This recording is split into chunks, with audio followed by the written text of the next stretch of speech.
Ayun si Gretchen ho. Oh, yung si Gretchen ho, di ba? Yeah. Doon, no, yung sinasabi niya na, wag tayo dito, alanganin tayo, may ano na, may TPO na. Doon makikita mo kasi tinatanong ni iba, ano ba ang kwento noon? Kasi putol di ba? Ano ba ang kwento noon? Yun na nga difference between the mainstream media and the vloggers. Ang vloggers walang putol pag nagbalita. Di ba? Kami pag nag-live kami, live talaga. What you see, yun na nangyayari. Hindi namin kinakat, ito sasabihin mo, ito sasabihin mo, ito sasabihin mo, ito. Walang ganun. Talagang on the spot, video tayo, ito, wala natatakpan. Sila, pag medyo alanganin na, cut natin yan. Huwag natin tuloy yan, kasi sasabi tayo dyan.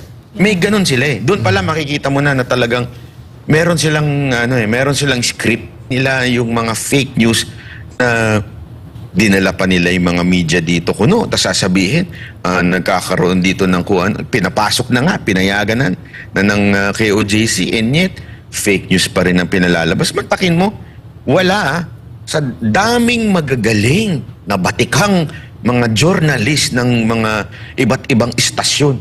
Walang nag-follow up noong sinabi ni Marcos na walang sandata o walang baril ang mga pulis dito. Walang nagbalita at nagsabing, meron. Mamantakin mo yun parang, SMNI lang. Talagang, yun mo makikita mo na anong tawag sa kanila? Bayaran talaga. Wala sinisira ng iilan, particular na si Marbil at itong si Torre at siyempre itong bagong pumapapil sa kanila na gusto ata umangat-angat ang posisyon si Colonel Patay. Mukhang gustong umangat ang posisyon itong mamang to kaya bida-bida din minsan yan ang sumisira sa imahe ng kapulisan. Diba? Yan ang sumisira po. So, sana kayong mga pulis na matitino pa, magising-gising na po kayo. It's time for you to take a stand. And really, yung inyong trabaho na protect and serve, yun ang inyong sa taong bayan. Ito nga yung kanina pa ang pinag-uusapan dito parang pag na-insecure sila sa mga nangyayari dito sa loob, bigla-bigla na lang sila magde-decide na kung ano-ano. Diba? Na parang gusto nila sila na masunod. Tanong ko nga dito, Torre, binili mo na ba tong kay OJC? Kasi kung binili mo na, may karapatan ka na. Sa'yo na to Pero hindi sa'yo to So anong karapatan mo na ikaw ang magdidesisyon? Again this is not search warrant. Malaking difference po yun Warrant of arrest po ang sineserve dito. Meaning, meron kang sapat na intelligence na nandyan sa loob, yung taong hinahanap mo at isi-serve mo ng warrant of arrest. Isi-serve mo. Hindi po isi-search mo. Magkaiba po yun. So, paliwanag po ni Atty. Torrio yun na hindi ka pwedeng, hindi mo alam kung asaan, tas hahanap-hanapin mo, maguhukay ka. Ngayon, nakita nyo po, yung pinost ni Atty. Torrio na meron sila talagang ginawang bunker. Hinukay nila. Wala yun. Bawal yun sa batas. Yes. Warrant of arrest ang siniserve nila. Ayan, Ang lalim na sa bawal po yan. Oo, malalim yan. Kaya naman pala na pasok sila ng pasok ng kung ano-ano, pati yung mga nagpapanggap na mga pulis, pinapasok nila, kasi naghuhukay na po pala sila. Which is, bawal po yan pag-serve ng warrant. Hindi ka pwedeng maghanap. Okay? Hindi ganun yung search mo isa-isa, dito, hukayin natin to. Hindi ganun. Unless, meron ka talagang sapat na ebidensya at alam mo sa intelligence mo na meron. Sabi nga ni Atty. Torrio, kung alam nyo, 10 araw na kayong naandi dito, di sana nahuli nyo na yung hinahanap ninyo. Sir Bana, Ibig sabihin, wala talaga. Yes, sir, madagdag ko lang, kasi sabi din po na ni De La Rey na yung base daw po sa intel nila nga si Pastor Apollo Siquibira ay nasa KOJC compound pa rin daw po. Wala po, wala. Yung Kaya nga intel kanina. nila, Sir Banat, walang intelligence. Oo nga Yun nga sinasabi na nandito daw. Sabi ko nga kanina nung nagkakaroon ng dance contest dito, di ba? Sumisigaw yung mga taga-KOJC na, "We love you, Pastor." So sabi ko, naku, baka mamaya kabahan na naman itong mga pulis, gumawa na naman ng eksena. Hindi, kaya Kaya kinuha ko Totoo. yung mic talaga, sinabi ko, sa mga pulis ha, wala po dito si pastor, talaga sinasabihan lang nila ng we love you. Baka mami maglusuban na naman kayo dito. Kasi para na ho silang mga adik eh. Alam mo yung mga adik na praning? Basta marinig lang nila si pastor, pastor. Di ba alam naman natin, bukang bibig ng mga taga kay OJC yan eh. Di ba na parang sinasabi nila, we love you pastor, ganyan-ganyan. Lahat, lagi nilang inaano yan. Baka mamaya mapraning sila dito. Baka mamaya kung ano-anong gawin nila. Kasi ganun po ang naano nila eh. Naiinis sila. Lalong-lalo na, ewan ko kung si Torres, si Marbil, o si Abalos, o si Tamba, naiinis sila, o si Marcos, na pag yung mga tao dito hindi nila maintindihan. Di ba? Para silang, ano ba nangyayari? Bakit ganun? Bakit nagpupuri pa, nagpapasalamat pa yung mga tao? Alam mo, ganun talaga ang buhay eh. Pagka, di ba alam naman natin yan yung pagkakarnal, alam natin yan na minsan yung mga spiritual na bagay hindi nyo maintindihan. Wag naman po kayo mapraning. Una-una, napakalabo naman. May panahon nung unang pagpunta namin dito, di ba, I think it was March nga eh. Nagpunta kami dito, na-meet namin si Pastor Kibuloy. First and last na na-meet namin si Pastor noong time na yon. Nung nagpunta kami dito noon, alam na niyang lulusubin ito. Pinag-usapan na namin yun. So, ibig sabihin, kung alam mo na yun, then after how many weeks pa, bago lumabas yung warrant of arrest, alam mo na. Alam mo, nag-stay ka pa dito. Alam ko na, lulusubin ako dito. So, dito na lang ako. Gawa ako ng bunker dyan. Dyan ako matulog. Alam mo na eh. Di ba? Alam niya na ang gagawin sa kanya yung rendition. Kaya nga, at that time, hinahanap, parang pinapapuntan siya ng Senado, ayaw niyang pumunta kasi baka i-rendition siya. Ibigay lang siya ng Senado sa Amerika. Diba? Yun eh. Alam na niya nun. So magtatago pa siya dito? Common sense naman, Tore. Wala silang common sense eh. Oo, mukha eh. Dahil nga sa sobrang obsessed nila, wala na. Yung sense nila, wala na. Hindi na nga sensible yung mga ginagawa nila dito eh. Matatawa ka na lang. Ang nakakalungkot lang, natatawa ka, pero ang nagmumukhang tanga, yung mga walang kinalamang mga pulis na nasa baba. Diba? Yung mga pulis na, ewan ko kung nakatangga o sumisipsip, sila yung nag-uutos ng mga walang sense na utos dito sa mga pulis na nasa ground. Kaya nga, di ba, yun nga yung bali-balita namin na nagkakaroon ng konting girian yung mga pinuno ng mga kapulisan kasi nga para nagmumukha na silang tanga dito. Mukha na, hindi ho sa ano pero ganun na ho ang itsura ng mga pulis dito, mukha na po silang tanga. As in, parang, sige, anong gusto nyo? Anong gusto nyo? Nandiyan na kayo. Ayan, 10 nakaalat araw, na kayo. Barnett Bay, 10 araw, 24/7 operation, pero wala pa rin. At saka, sana nga kung pinipigilan sila eh. Alam mo yun, sana kung pinipigilan kayo dito, hindi. Pag trip ninyong i-occupy, ino-occupy nyo na. Pati tubig, tinanggal nyo. Kanina, tinanggal, pati yung internet. Lahat na lang talaga ng trip nila gawin, ginawa na nila. Ano pang hinahanap ninyo? Ano pang gusto nyo mangyari? Wala, nagpapakita lang sila ng puwersa. Diba? Ako nakikipaglaro na nga lang ako doon sa ibang mga pulis eh. As in, binibiro-biro ko na lang. Although, ayaw lang nila ng nakakamera para wag naman daw silang pagalitan ng mga amo nila. Pero ako nakikipagkulitan na ako. Sabi ko, pahawak nga nitong mga shield ninyo. Ito yung ginagamit sa Vikings eh. Yung gumaganon-ganon na shield. Binuhat ko pa kung mabigat. Alam mo yun, parang sila hindi na rin nila alam kung anong ginagawa nila dito. Actually, At tandaan mo, may mga pamilya ito ha. Actually, sinabi kanina ni Attorney Torion na parang sobrang stupidity yung ginagawa nila ngayon. Parang binigyan na nga sila ng graceful exit na sana, naging excuse na lang yung religious event ngayon para at least mag-disperse na sila at i-vacate na nila yung compound. Pero hindi naman daw nila ginawa. Kasi po ma'am, yan yan ang tinatawag na ego. Ego na ho ng mga boss nila.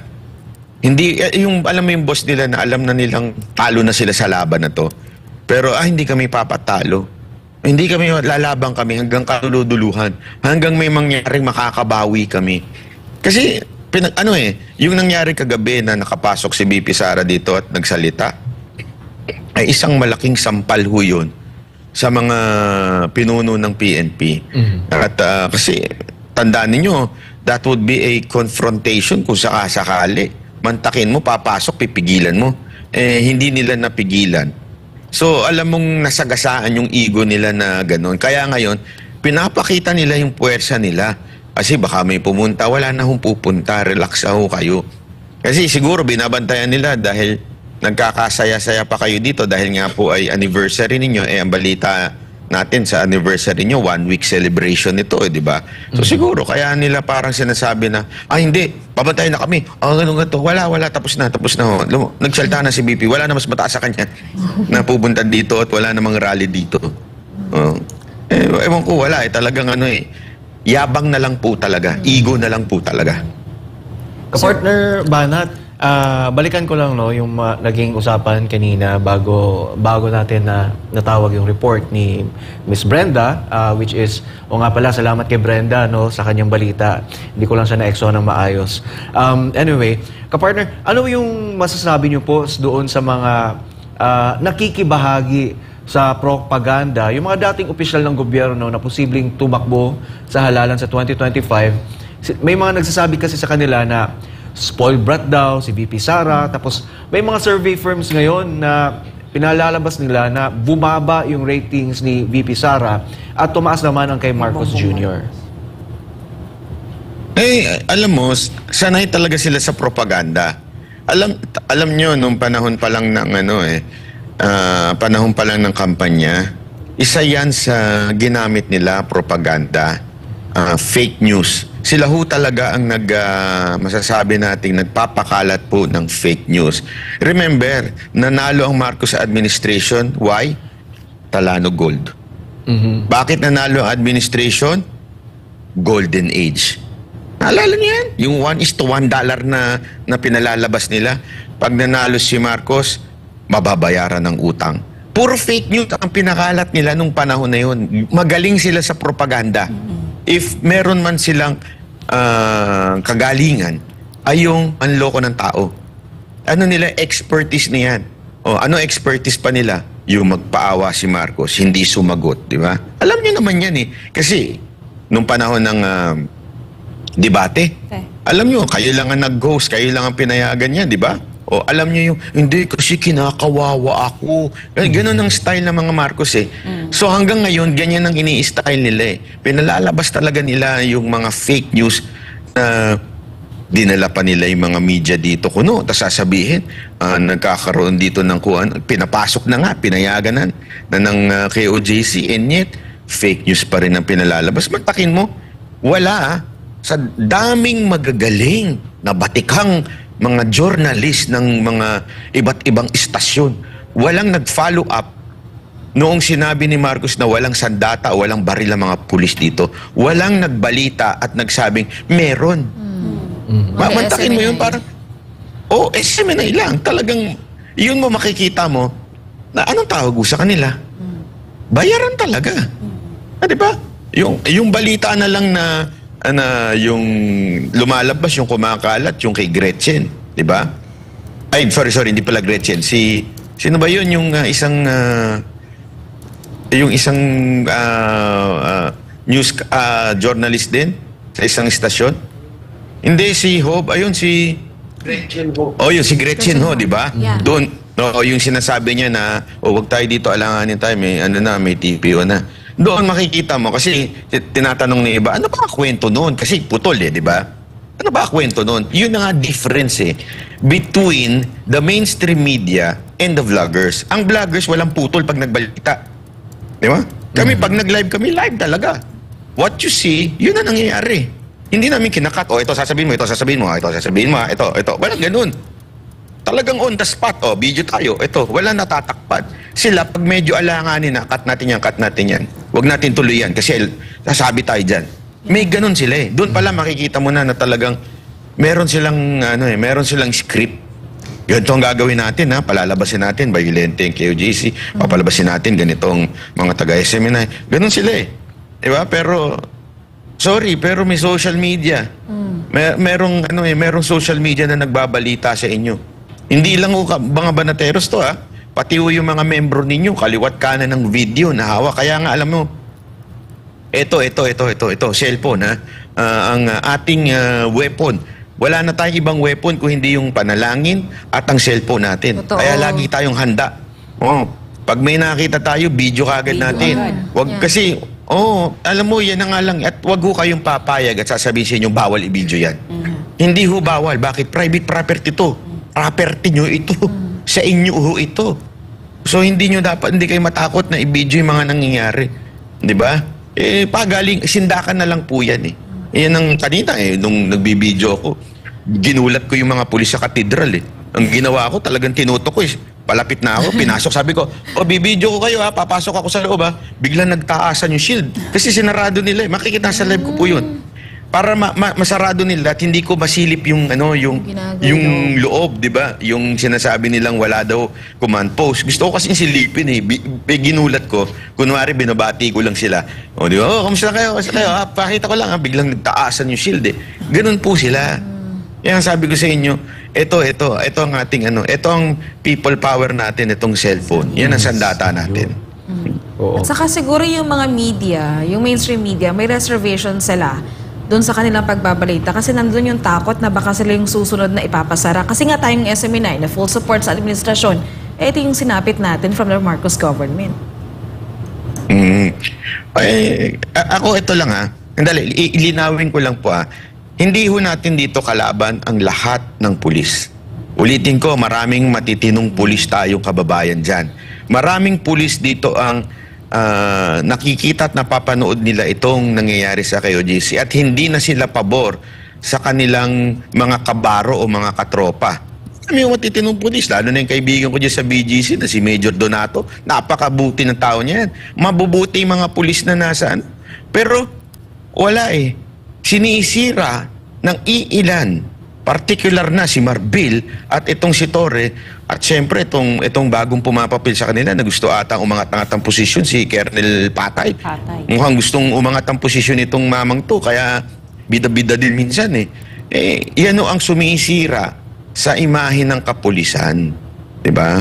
Yan o ang sumisira po. So, sana ho, kayong mga pulis na matitino pa, magising-gising na po kayo. It's time for you to take a stand. And really, yung inyong trabaho na protect and serve, yun ang inyong sa taong bayan. Kapartner Banat, Yes po. if we may, maglalabas tayo ng cut videos sa naging speech ni VP Sara kagabi. I hope Sige po. you can give your input or comment on this. Okay, can we please show it? Sige po ako. This is a crisis. It is a disaster. Ano dapat ang tugon ng Office of the Vice President? At isa lang ang naisip ko. Sabi ko, as Vice President and as a Dabawenyo, I will be there to comfort them. Noong ako ay naging Vice President, isa sa lagi na problema natin, hindi lang dito sa Davao City, but sa iba't ibang lugar ng Pilipinas, ay ang disaster response. So, nung ako ay umupo, in-institutionalize namin ang Disaster Operations Center ng Office of the Vice President. Ang aming paghahanda ay disaster response. Pinaghandaan namin ang baha, pinaghandaan namin ang delubyo, typhoon, pinaghandaan namin ang earthquake, lahat ng maisip mo na kalamidad, pinaghandaan namin. Pero, nasabi ko doon sa mga kasamahan ko sa Office of the Vice President, we have not prepared for a crisis such as the Kingdom of Jesus Christ. So, anong sabi ng libro natin dyan sa Disaster Operations Center? Ano ang dapat nating gawin sa krisis at disaster na ito? Lahat sila walang masagot. Kahit ako matagal, ako nag-isip kung ano ba ang response namin. Because this is a crisis. It is a disaster. Ano dapat ang tugon ng Office of the Vice President? At isa lang ang naisip ko. Sabi ko, as Vice President and as a Dabawenyo, I will be there to comfort them.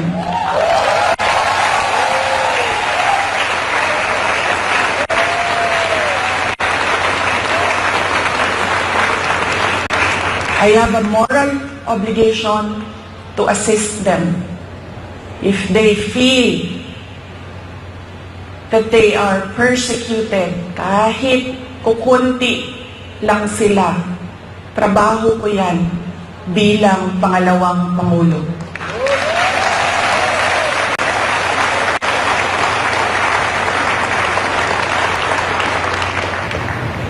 Your thoughts on that, kapartner? Banat Bay? Alam mo, maganda yung sinabi niya na kahit papaano, hindi niya alam kung papaano itong disaster na ito na mangyayari, kung papaano gagawin. Pero ma'am, alam mo, ito yung isang bagay na nagawa niyo talaga yung inyong trabaho. Yung pagpunta niyo dito, grabe ho, nabuhayan po ang loob Yes, ng bawat correct. isang Pilipino. Not just from KOJC. Kasi ma'am, ito para ho sa kaalaman natin, tayong mga Pilipino, 6 na taon tayong naging spoiled sa presidente noong panahon ni Pangulong Duterte. Ang turing nga natin sa kanya, tatay, di ba? Tatay Digong. Kasi as if meron tayong tatay. Pag may problema tayo, susumbong natin. Yung tatay natin, ipagtatanggol tayo. Di ba? Naalala niyo yung time na yun na, o may problema sa airport, sumbong natin. Si tatay, talagang yari kayo, di ba? Ganon, tas talagang lalaban siya. Na-miss namin yun. Ma'am, ngayon kasi wala talaga eh. Para kaming walang presidente. Asan na ba yung presidente natin? Oo. Para tayong walang umaaruga sa ating bilang mga Pilipino. At ma'am, ang hinahanap lang namin ay yung tenga, ika nga. Tenga. At kasi sa problema, hindi mo kailangan magkaroon ng solusyon agad-agad. Di ba? Yung mga jowa ninyo lumapit sa inyo.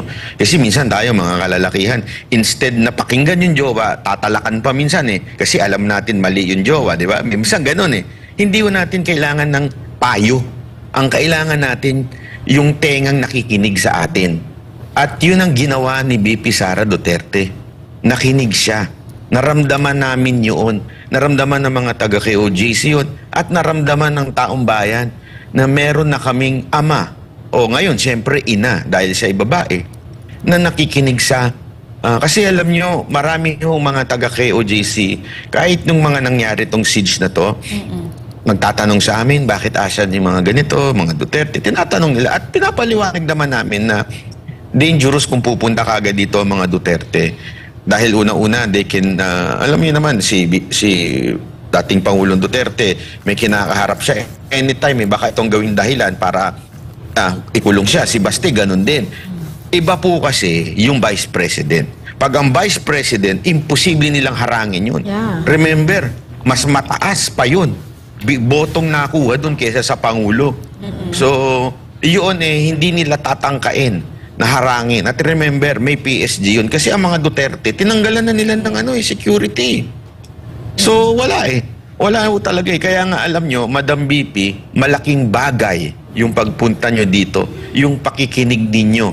Malaking bagay. At saka for your information talagang, ako nga, nagulat Hindi ho siya pumunta dito, mag-speech, umuwi na. Hindi ganun. Pumunta siya, nagsumamba, nanalangin. Ang haba dun Praise and worship yun Yeah. Mas may mga nag-preach pa. May sabihin, meron mga nagbigay ng exhortation nila. So mahaba yun. Bago pa siya nakapagsalita. At pagsalita niya, hindi ho siya lumipad kagad o umalis kagad. Nagpa-picture pa ho sa mga tao.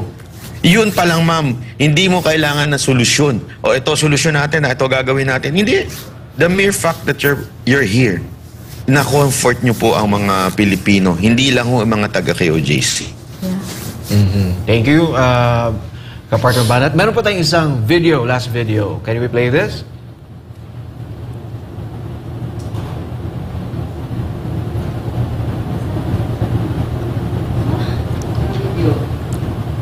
Kung wala nila, if they bring you violence, give them peace. Show them peace.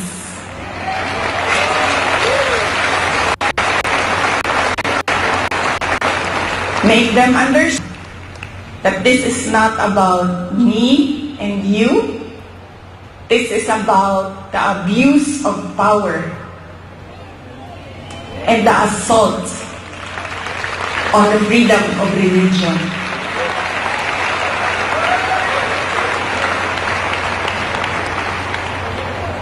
Violence, you have peace. Bullets and tear gas, what do you have? You have the words of the Almighty God.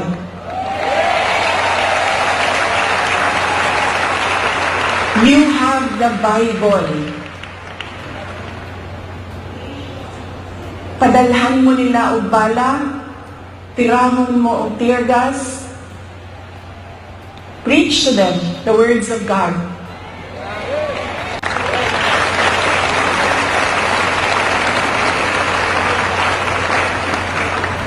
Pangtulong. If they come from the evils of Satan, what do you have? You have the goodness of the Lord Jesus Christ.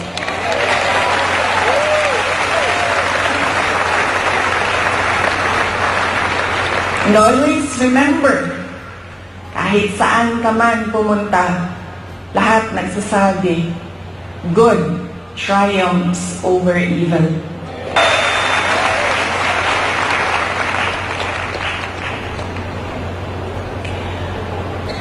Noong isang araw, kausap ko yung SMNI President. Sabi ko sa kanya, Sir, bigyan mo ako ng update sa mga tao. Sabi niya sa akin, Yun nga po, no, kapartner Banat Bay, Yes, malinaw opo. na sinabi Opo. ni VP Sara that it was an assault to the religion and sa ating pang mga kalayaan sa karapatang pantao. Your comment on that?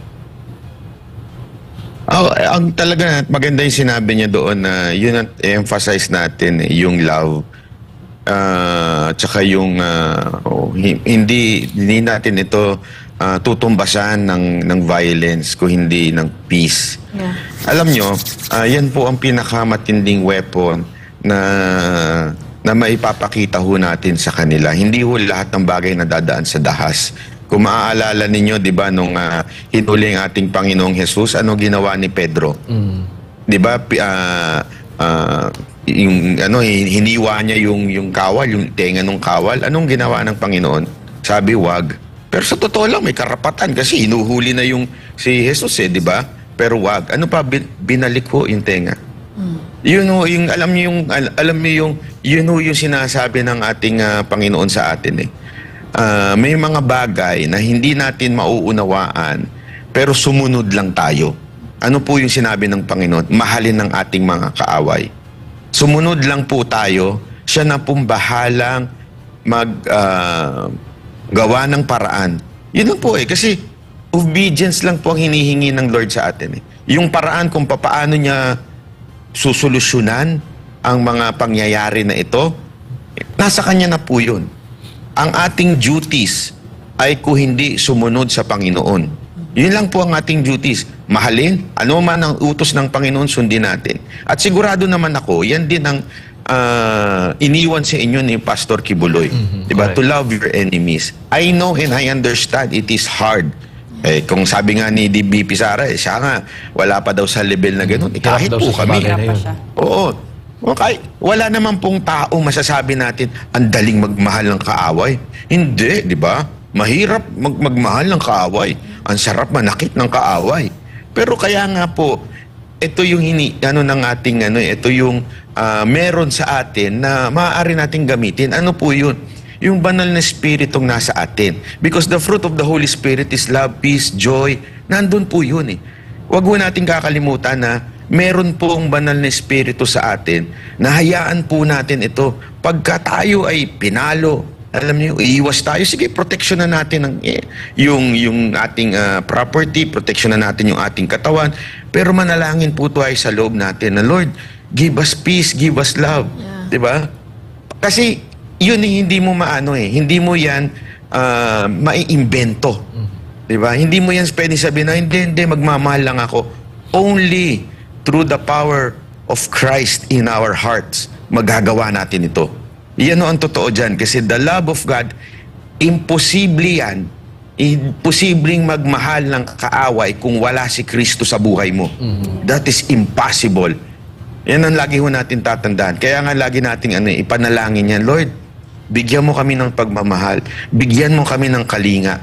Mahirap, hindi namin kaya ito. Tao lang kami. So, ibigay mo sa amin yung pagmamahal na yun. Maniwala ho kayo, yan ho ay ibibigay sa atin ng Panginoon. Kung ating po itong ihingin. Yan yung sinasabi ni BP Sara Duterte. Labanan natin ng kapayapaan. Di ba? Panghawakan natin ang salita ng Diyos. Yun ang ating gamiting sandata. Okay. Partner, Banat Bay, I think naubusan na tayo ng oras. But thank you for being with us, for giving meaning sa mga conversation na to, sa naging speech ni VP Sara. And talagang naging makabuluhan ang discussion with you. Before ka namin bibitawan, can you give us your parting words? Mga kababayan, ito lang ang ating patuloy. Maganda yung sinabi ni Ma'am Hana kanina na gusto ko lang ulit-ulitin sa atin, di ba? Sabi nga, yung the light will shine brighter pagka tayo ay nasa kadiliman. Alam nyo, yan ang nangyayari ngayon. Pinahintulutan ng Panginoon ito. Tandaan natin, walang bagay na hindi dumadaan sa Panginoon. Kung maalala nyo yung kay Job, di ba? Nagpapaalam po ang demonyo sa Panginoon bago i-strike si Job. Don't ever forget that. Nagpapaalam po ang demonyo. At hinahayaan po ng Panginoon ito, hindi dahil sa adista ang Panginoon, meron po siyang tinuturo kay Job doon. Diba? Hanggang bumalik ang lahat ng nawala kay Job, doble. Yan ang huwag niyong kakalimutan. Kaya panghahawakan natin yan. Na ang lahat ng bagay, Romans 8:28, diba? In all things, God works for good. Diba? Sa lahat ng bagay, ang Panginoon ay ibabalik sa atin kung ano yung kung nawala sa atin. Basta sa lahat ng bagay, magpasalamat lang tayo palagi. Panghawakan natin ng Diyos. Huwag natin kakalimutan na habang itong mga demonyo na ito may ginagawa, ilabas lang natin yung liwanag ng KOJC. Alam niyo kung bakit? Ngayon, marami na nagtatanong, ano ba itong KOJC? Ano ba ito? Ano ba ito? Ano mo yun? Isipin niyo to Sorry pero ito yung pinakamensahe dito Yung gospel, 'di ba? Maaaring hindi ho kumalat 'yan kung walang nangyaring persecution nung panahon ng mga disipulo. Remember, lahat halos ng disipulo noon, mga martyr, merong pinatay ng patiwarik, merong kung ano-anong ginawa. Because of that, kumalat ang gospel. It's always been like that in the history ng church history. Ang gospel kumakalat whenever there's a persecution. Ngayon, you're being persecuted. So somehow, people are hearing what is KOJC all about, what is the preaching of Pastor Kibuloy. So, panghawakan nyo yun. This is happening because God has a purpose for each and one of us. So, panghawakan lang po natin yun. Mabait po ang Panginoon.